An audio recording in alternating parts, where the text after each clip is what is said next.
Good morning. What I would like to do today is actually give you a little bit of an overview of work the finance sector is starting to look at climate risks and opportunities and to consider that in the context of our lending portfolios and therefore the credit risk that we might be exposed to if climate risks impacts on the likelihood of our customers defaulting.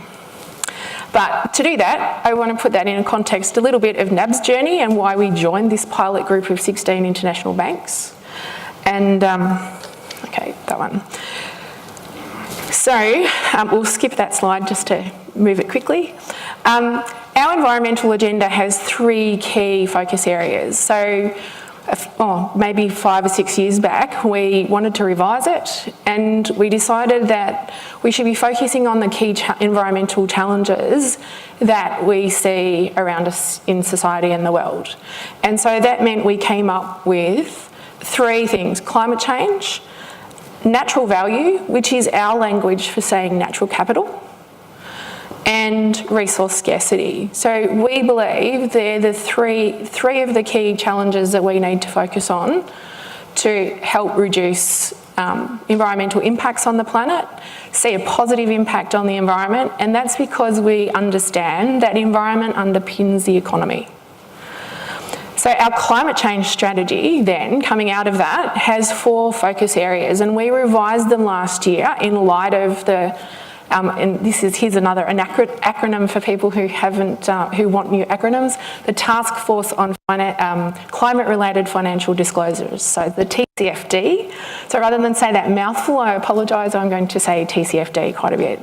So in light of the TCFD, we looked at how we wanted to approach climate change. And what they were saying was good climate change management. We could tick most of the boxes on all of those things, and we reframed the strategy. So leadership commitments is part of it. So if you go and pick up NAB's sustainability report, you'll see that we've committed to provide $55 billion in environmental finance by 2025. 20 of that is for things like project finance for renewable energies, asset finance for equipment that's energy efficient, etc., and for things like green bonds. The other 35 relates to mortgages and the 6-star mortgages, either new homes or the ones that are being renovated. And so 35 billion is a big number, but that's actually one of the key areas where our greenhouse emissions are growing as we have a growing population and everybody needs somewhere to live. So we wanted to focus on that, and that's let us sort of understand what's happening in that market by looking at that data. And recently we've had a green mortgage-backed bond go into the market, and there's a real hunger in the investment industry to be able to access finance for things that they know will contribute to environmental well-being or positive impact.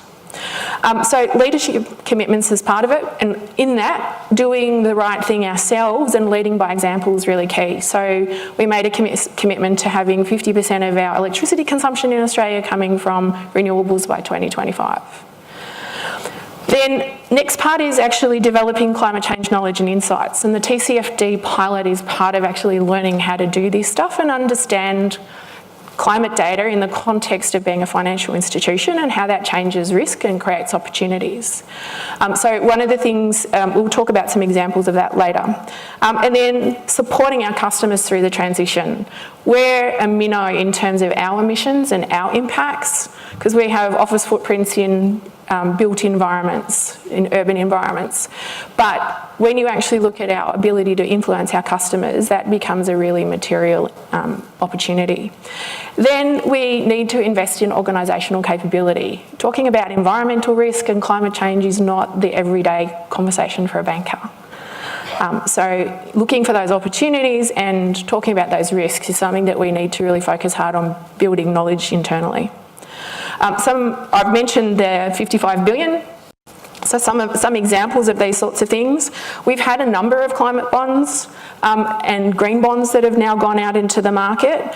We helped the Victorian government with advice on actually structuring their green bond, which paid for things like water treatment and renewable energy, etc. in Victoria.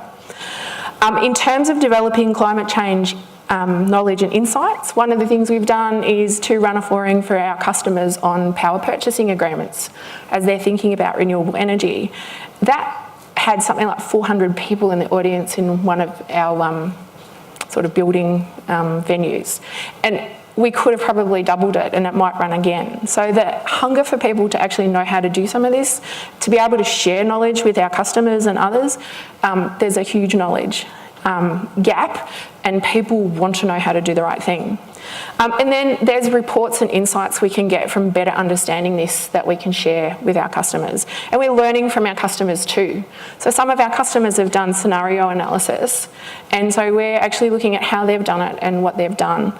And we want to know, so part of my day job is helping the bankers look at the environmental, social and governance risks faced by our customers, so we can decide whether what our customers are doing in those areas is within our risk appetite to accept it. So do we want a relationship with them based on the way they manage their environmental and social performance? And then in terms of investing in organisational capability, we have a climate change working group. And what's different is that we're bringing together people from across the organisation. So in product areas, in corporate responsibility, in risk, we can't solve this even internally without combining people from everywhere to address the problems. We're occupying green buildings. We have a science-based target for the part of our emissions in our buildings and our activities that we can put in place a science-based target for, because there's no methodology for what you get from a data centre. We've just covered what we can do in our buildings and our vehicles and things. So we've got to actually contribute to development of some of these methodologies so we can actually work out what is our goal, what do we need to achieve to get to that 2 degree target. We've improved our reporting and disclosure, and we're investing in renewable energy, and we have quite a few research partnerships to help us across our environmental agenda, but on climate change as well. So 2 examples of research partnerships. We're going to participate in the Energy Transitions Hub so that we actually understand the options for Australia in terms of the transition to low carbon, and that we want to engage our customers in. And we're also involved in with Climate Kick, and that's looking at standards for green bonds, particularly one on adaptation finance. So these are new areas where banks are actually, and financial institutions are extremely interested, and I think now more than ever, business and science need to work hand in hand. One of the issues you'll hear as I go through the rest of the slides is that science is not really, in some ways, ready for business. Some of the data that is available is not in the formats and is not accessible in a way that it readily translates to match up with financial information. So, background now on the Task Force on Climate-Related Financial Disclosures. It was established by the Financial Stability Board. Probably 5 years ago, I remember talking to some senior executive in the finance sector and saying climate change is a material risk that we need to think about from a finance sector point of view. And the response I got was, yeah, maybe for some individual companies we should think about it, but until the regulators take notice of this and say it's an issue, you're not going to see people taking you seriously. And so the change that has taken place now in the financial community with the Financial Stability Board saying this is a systemic risk for the financial system. And now in Australia, APRA, I think Jeffrey Summerhays has done 2 speeches actually calling out for Australian financial institutions that they see it as a risk as well. It's actually changed the game so that now there will be a lot more conversations with finance sector players across the different segments, so banking, insurance, asset management and ownership, where people are trying to understand the impacts of climate change. So the purpose of the TCFD was to develop recommendations about more effective climate-related disclosures so that people, particularly investors, could understand climate risk in banking and financial portfolios. And so they, and for other companies too. So Their recommendations cover a range of corporates. They've got particular advice for certain sectors and a whole segment on financial institutions. So you can see in the diagrams here, their key recommendations are around governance, strategy, risk management and metrics. We won't go into the details, but if you pick up the report, you can actually see within those 4 areas, there's a certain set of recommendations at a very high level. For us, the actual novel one, where we hadn't really gone before, is describing the potential impact of different scenarios on business strategies and financial planning. And for us, in the banking world, it's stress testing our portfolios.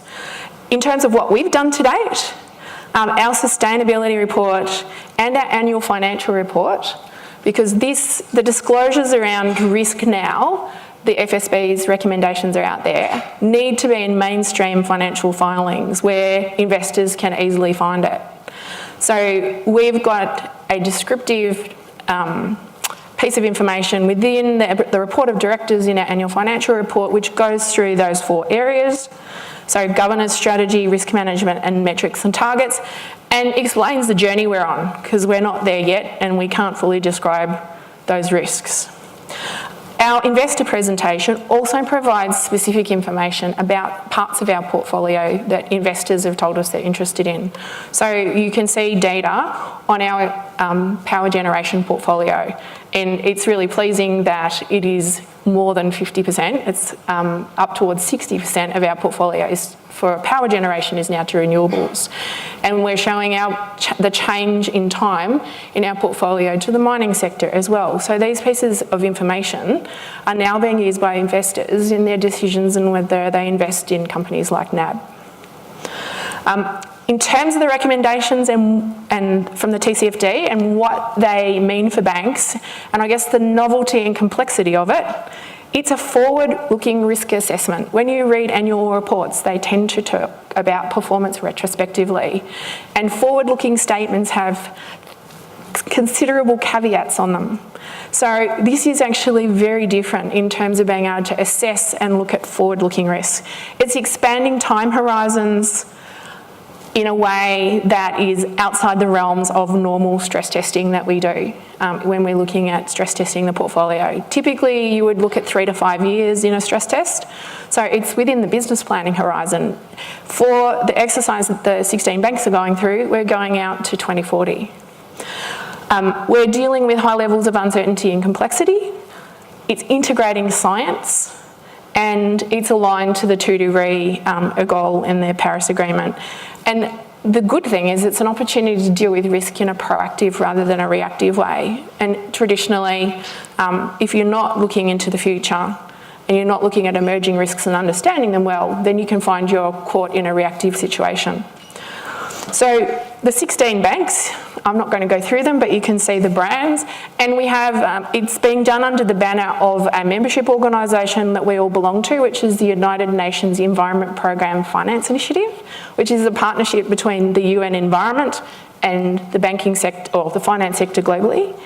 And there's 2 delivery partners or consultants working with the group of banks and UNEP-FI. Acclimatise is actually looking after the physical risk side of things. They're a science consultancy, and Oliver Wyman Mercer are looking after the transition risk work. And we're further ahead in that work with Oliver Wyman on transition risk, because getting the data we need for physical risk is hard. The project is focused on helping each member bank, so this is the goals and the outputs, assess and disclose climate-related risks and opportunities. At the moment, we're in that how do we do the assessment phase and piloting that.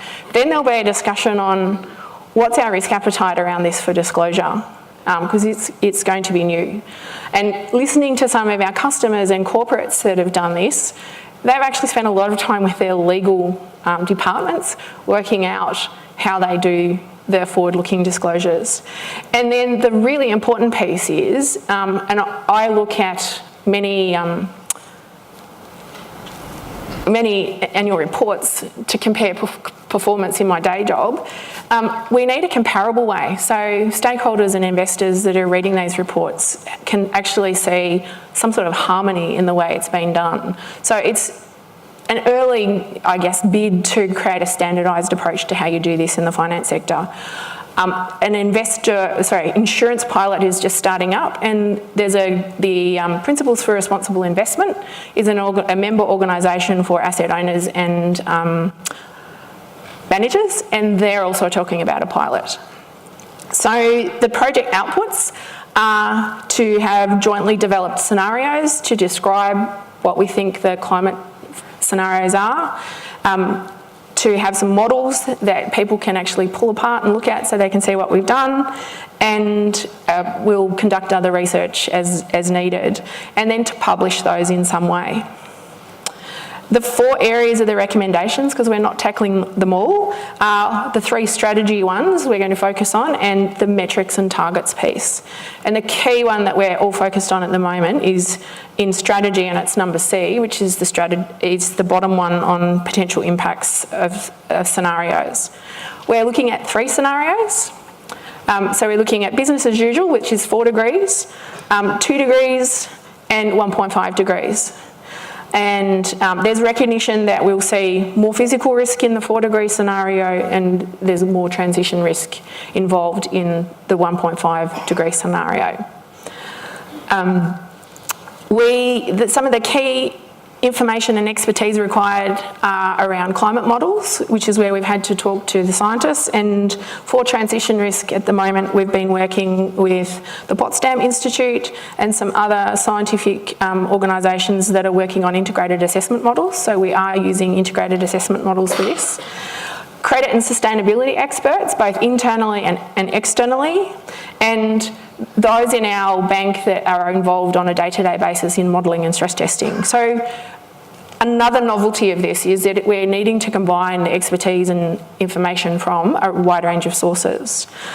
Typically, when you do a stress test, you look at macroeconomic variables, and that means that you're looking at sort of national indicators that you can change as you work out what the stress or impact would be on the banking portfolio. Here, that won't work, because when you look at climate impacts, they actually vary by sector. So we're actually, in the end, and then if you want to get it exact, you'd probably look at borrowers themselves, individual customers. We're doing a combination of the two, because we need to calibrate sector level with some specific borrowers so that we can actually make sure that what we do at the sector level to reduce workload is reasonable. The type of approach we've taken is to look at which scenarios are most relevant. The sorts of things that helped us choose the scenarios were availability of the 3 scenarios we wanted, so 1.5, 2 and 4. The output coverage around geographies and sectors, the output granularity, being able to get down to a sector level in a scenario with the information that we needed, and the update frequency, thinking about it becoming something picked up by the finance sector globally. We've looked at what sort of metrics, and we're not doing every impact known to man. So for transition risk, we're looking at things like energy prices, carbon prices, investment required, and energy demand by fuel source. Those sort of, there's a group of about 5 pieces. For the physical risk, we're looking at things like flood, storms, wildfire, and we've found a good source of data for that can get us down to postcode level and potentially even to customer level. But at the moment, we're still hunting for a data source that we can use that would give us access to information on drought/water stress and heat. Because the insurance data sets that we can use that people don't insure about for heat events, so they don't have the historical data. Then we have to look at the impacts of those risk factors on each economic sector that we're looking at and translate that sector performance and climate impact into corporate credit risk, and then overall aggregate that so we can see the impact on our portfolio. I think when we started, we thought we could do everything together, which is probably a bit naive, but we then very quickly realised we had to do physical and transition risk separately. Across the banking group, we've got 4 different sectors we've picked for physical risk, 4 for transition risk. Each bank's doing about 2 sectors each in each of those categories. So we're covering for physical risk, real estate, transport, agri and energy, which includes oil, gas and power. And then in transition risk, we're looking at mining and metals, transport, agriculture and energy. The countries across that group of banks vary and cover the globe. Not completely, but you've got sort of Latin America, North America, Europe, Australia, the Netherlands. So it's a mix, and we've now got to the point where we have draft methodologies that all of the banks are playing with. Key learnings. Access to the data, as I've mentioned, is really challenging and not typically available. The resolution of the climate change data is not always going down to a level where we can relate it to our customers.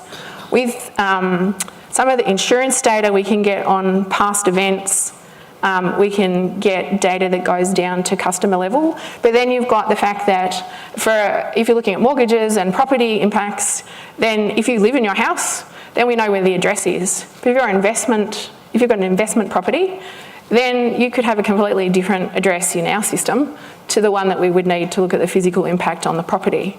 So actually the problems of marrying data up are significant.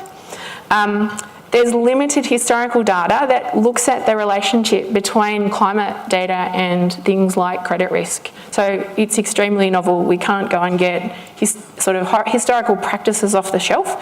So we're trying to prove new relationships. I've talked about the problem of the time horizon. This is something really novel for our stress testing guys to get their head around, the fact that we're trying to think out to 2040. It's very time and labour intensive within the bank, and we need to use quite a bit of external assistance. What we need is something that's systematic, repeatable and consistent, so we can actually see this get picked up across our sector, and we can't do this without expert advice. So I was busy writing notes yesterday morning as I listened to the climate change areas, so that I could take that away and contact people later as we work out what we're going to do throughout this.